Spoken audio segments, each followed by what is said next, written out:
two major projects that I was involved with as mayor were the renovation, restoration of the City Hall Customs House on Gloucester and the old City Hall on Newcastle.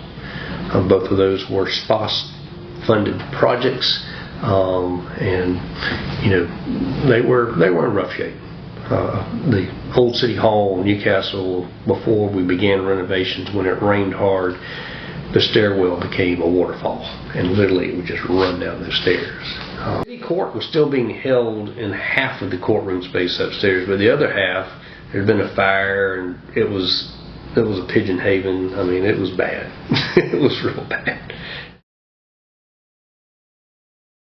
And it was spearheaded by people that lived right here. Ernie Kraft and his wife Joy Kraft, they're both now deceased, but they were huge proponents of preservation in the community and really set the stage for that push amongst other people that came in. So they were hugely important in our community, and I think we've been very fortunate that we've had people sort of rise up and take some leadership roles in making sure that we protect what we have and that we keep it in good condition. Mm-hmm. And those were sort of the early keepers of the city, I would say, at least of this time period.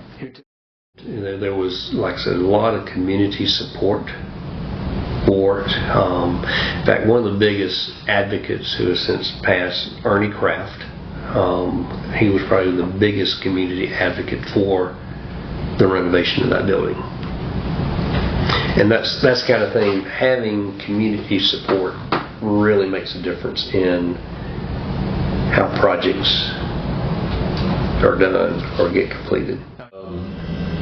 It was basically, the idea was to go in and kind of shore things up a little bit, paint stuff, but not really any plan for the building itself. We got the blueprint team involved in that, and they came up with what it is now, which it is certainly offices for the city. They used to have some police offices there, but they also have all the city commissioners meetings there, municipal court is held there, but that second floor with the incredible louvered wooden walls is now available for rental and has been for the last 10 or 15 years for weddings, receptions, and special events, etc. So also leaving, if you go up there, the city commission meets on this one side. On the other side, if you look at the floor does this,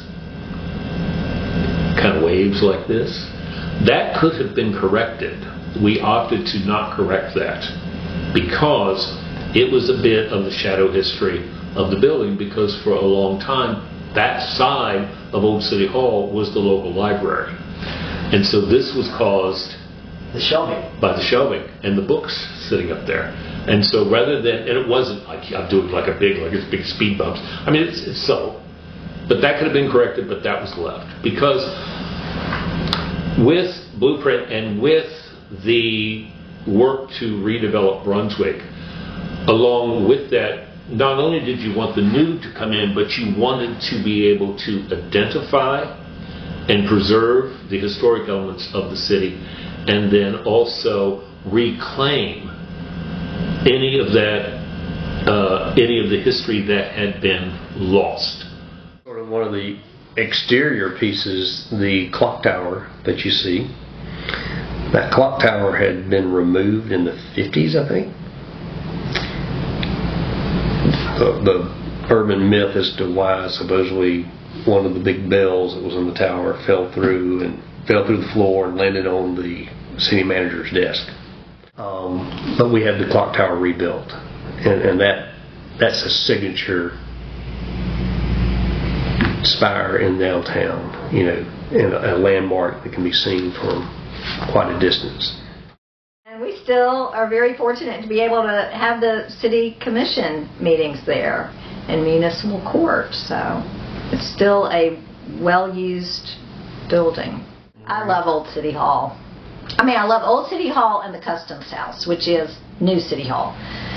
those are two just grand buildings. Just the architectural, the detail. If you go in and you look up, I mean, if you really go in and absorb either one of those buildings, they're just phenomenal to see the workmanship that went in at that time period. And I'm so glad that we still have those buildings in our downtown area.